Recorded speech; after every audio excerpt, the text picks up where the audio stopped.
ahoana marina, mbola anaikolembenana ve ny vahoaka? Hiatrika fifidianana tsy hoely i Madagasikara. Fifidianana izay ho filoham-pirenena no akaiky indrindra satria raha araky ny lalàna dia ny taona 2024 no ho tanterana eto amintsika izany. Amin'io ihany koa no mifarana ny fehim-pitom-piasan'ny filoham-pirenena ankehitriny. Raha ho an'ny mpanao politika dia tsy ho elantsony io fotoana io. Miazakazaka izay tsy izy arak'izany toetra raha-pirenena sy ny fametrahana kajikajy politika ho an'ireo izay heverina fa te hametraka fampandrosoana ho an'ny firenena. Iarahan-drehetra mahita ny fiazakazaka ny fitondrana Rajoelina mametraka ireo olony ao anatin'ny CENI na ny vomera maleo tena misahana ny fifidianana amin'izao fotoana izao. Itapoko itam-pirenena sahady eto Ampiandohana fa miketrika ny ametrahana alabato amin'ny fifidianana io sahady ny fitondrana. Raha ny mifanipaka amin'izany kosa no tanjona tian'ny mpanohitra sy ny ankolafikery hafa apetraka eto amin'ny tany sy ny firenena. Sesilany amin'izao fotoana izao ny faneho-kevitra ireo mpanao politika momba ity CENI ity. Nohararotiny Rajoelina sy ny ekipany amin'ny fikotrehana alabato sy ny fanogodogodinana ny safidim-bahoaka amin'ny taona 2024 indray ny fahatapera ny fehim-pitom-piasan'ny mpikambany CENI amin'izao fotoana izao io. Raha ny zava-misy ny zoiny, raha doublon nafantarana ny mpikambany CENI teo aloha, ary raha azo raisina fa tsy mitombona ny teo anivony HCC dia azo heverina vetrany fa loza noho ireo no hitranga amin'ny fifidianana ho avy io.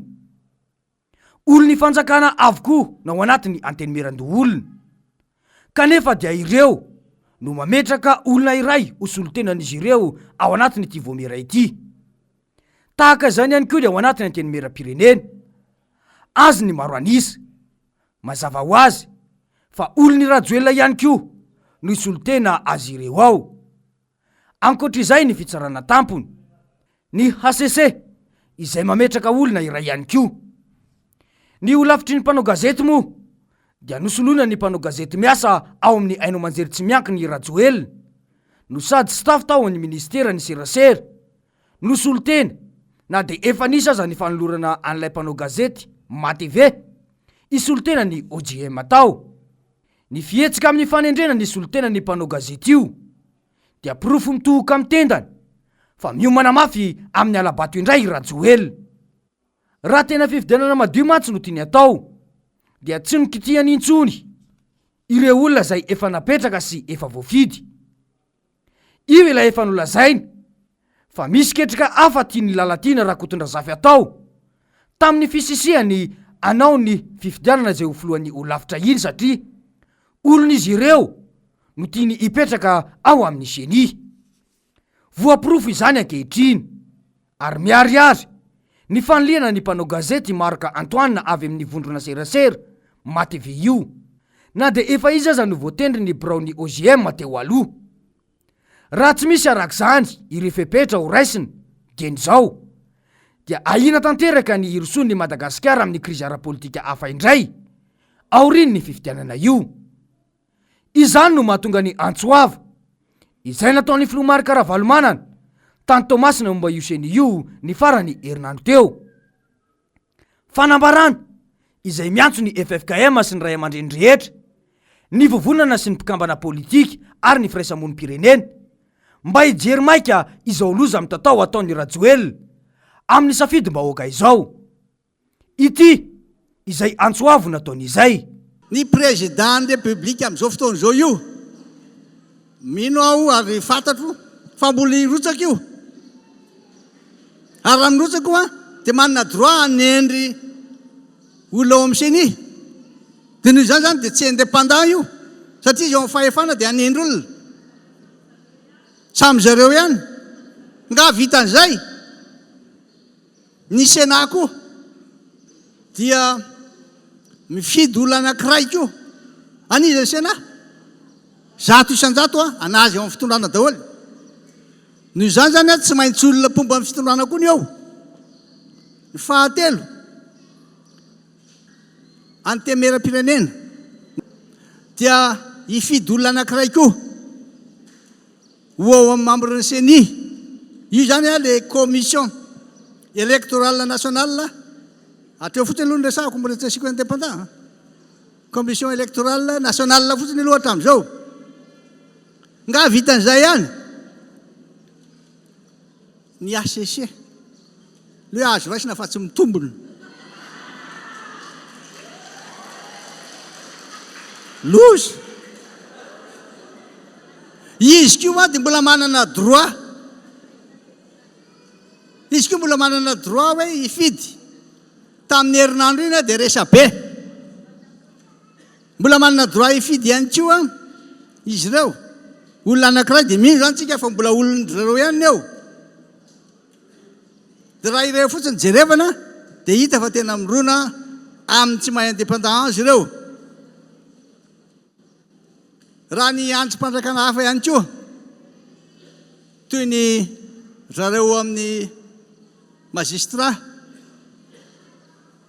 dia manana droit ihany koa izy ifidy zay olona anankiray a otolony eo resa be zay tamin'ny herinandro ambony iny hoe efa lany ara dia efa tsy metimety amin'izao dia averina indray fividianana toetran'izany koa ny eo amin'ny ordre des journalistes ny ordre des avocats nisan'izy rehetrarehetra ireo zany hoe olona sivy ka dia noho izany a miantso ny hery velona rehetra eto amin'ity fireneny ity aho mba samby heritreritra fa tsy indépendant mihitsiny a zay seni hitranga eo na fomba hoana na fomba hoana ny teny an'izany aminareo amin'izao fotoana izao milaza an'izany a fa mahita marina ka raha tiana ny anantsika fifidianana malalaka ary eken'ny rehetra mivoaka mpifidiananao na hoe crédible ny filazana azy dia tsy maintsy hoe heverina zay fomba namboarana ny firafitra zay olona tokony ho ao noho izany isika indrindra isika atao antika Madagasikara isika ataony RMDM dia mangataka sy manao antsoavo mba isiny zany fikoanan-doham-pirenena zany na ny concertation nationale ady hevitra io ho an'ny rehetra mihitsy tsy akanavaka na mipanohatra na nytoanana tokony isy zany ny concertation nationale na ny atélé nationale mba hahafahana fanaraka tsara hoe reto ny tena olona tokony ho ao fa tsy ho anazy daholo inona ny anaovana ny tsisy ilana ny fifidianana io raha ireo mifiratro ny zavatra ho avy eo sivy ny isan'ny olondrareo sivy ny olona tokony apetraka eo a dia sivy zany anazy daholo mazava amintsika rehetra angamba izay voalaza teo izay tsy ny mpanao politika heriheriany no tokony andray andraikitra manoloana izao zava-misy izao fa ny vahoaka malagasy iray manontolo mihitsy tokony ho fantatry ny rehetra fa miankina amin'ny politika izay apetraka ny mpitondra no mahatonga ny fiainany ho mafy na ho moro zo ny vahoaka ary didiny ny lalam-panorenana ny fahefam-bahoaka ametraka olona zay tena tiany fa mahay sy tena mahafehy ny fiainam-pirenena ka mahatonga ny fampandrosoana ao aminy seza nodongina fotsiny fa tsy napetraky ny vahoaka ny any Rajoelina amin'izao fotoan'izao io ity raha tsy aivina no teny sy ny fanazavana nataony inga Jean-Éric Rakotoarso azo raisina fa tsy mitombony ny faraika amby folo ny volana Jona 2024 nandritra ny fifamindram-pahefana teo aminy sy ny filohany HCC vaovao araka ny teneniko teo hoe ny alana amin'ny krizy mizavatra ny tranga mety tsy mahafaly ny sasany didy fa zay dia nanatanteraka ary ny sy fikortanan'ny firenena foana no nitandrovana matoatsika mbola afaka miona ohatr'izao dia tonga mba fa vita ny didy raha tamin'ireny fotoana ireny dia tena nandalo fotoatsarotra amin'ny firenena ireny zany no tena nanahirana ny faraika amby folo ny volana Jona teo vao namaky batsilina na io zava-misy io Jean-Éric Rakotoarso azo raisina fa tsy mitombony mazava ny fanazavany teo ny tsara ny mba tsy hisy krizy izahay hoy izy io teny io zay midika mazava fa nisy fikonokononana ametraka krizy nataony Rajoelina teto amin'ny firenena raha toka ny voaka ny tena fifidianana marina sy ny tena safidim-bahoaka midika mazava io fanazavany io fa resy Rajoelina ary tsy lany filoha-pirenena sy voafidim-bahoaka araka ny voizin'io tamin'ny taona 2010. Fitiavanteny izany fa tsy fitiavan-tanyrazana velively. Izy ihany koa no tao ambadiky ny doublon izay nolazain'iseny io. Raha ny fanazavana natao ny filohan'ny HCC azo raisina fa tsy mitombony io hatrany. Tsy mahagaga raha toka mikorotana ambony ambany ny fitondrana ny firenena amin'izao fotoana izao satria fa efana azo tamin'ny alatra no irehareana.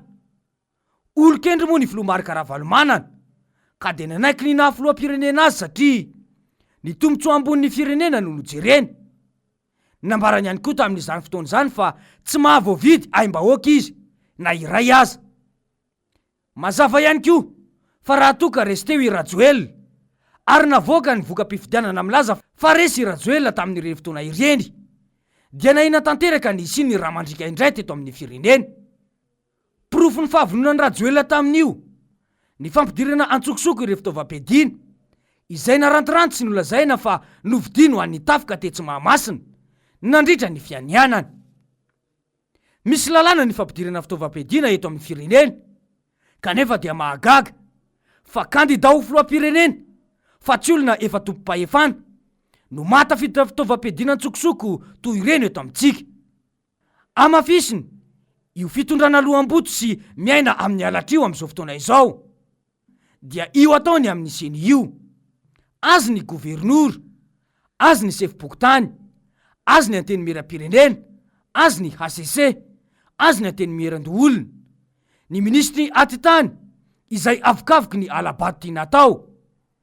Izy milaza fa mambahoaka sy nahavita foto-drafitrasa ary nampandroso ny firenena kanefa de tsy mahatoko tena fa ho voatazo ny seza izay donginy tamin'ny fifidianana faran'io ka atao izay ifehezana indray ny genie ankehitriny.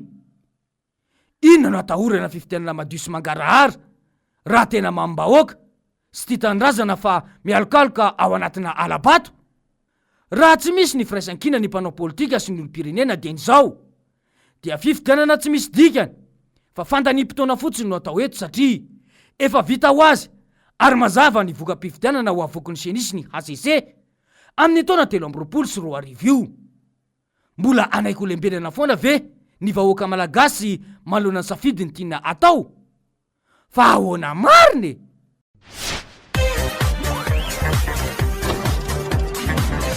Ahoana mariny?